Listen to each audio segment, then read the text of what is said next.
I'm Pete, head of studio design at Ephemeral. Welcome to Chicago.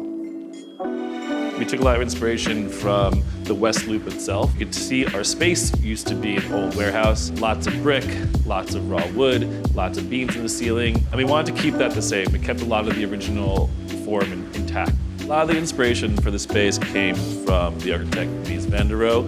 Very simple, minimal structure, repetition of rectangles. Super clean, very minimal. The main structure in this studio is based on that. We want to put our own twist on it and make it feel a little warmer, so we added this layer of color that you'll see throughout the space, which is actually inspired by the Chicago River, and when you walk down it at night, you kind of see all these cool reflections from the buildings around it. So the goal is that we captured Chicago in our own little ephemeral way.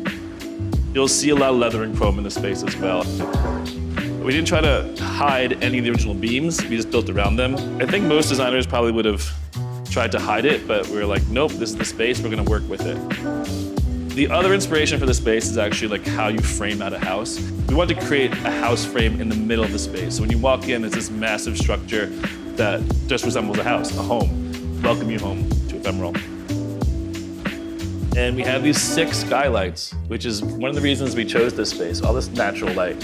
As with all our studios, it's really important for us to create privacy for our guests. When you're laying in the chair, you kind of get a really nice view of all the beautiful colors and playful light reflections. I think it's probably the most minimal studio we have. We really pulled back quite a bit with the furniture, with the lighting, with the actual structure itself. It really just lets the space speak for itself. And we kind of wanted the structure itself to sing. It has an interesting, rich history that we try to preserve.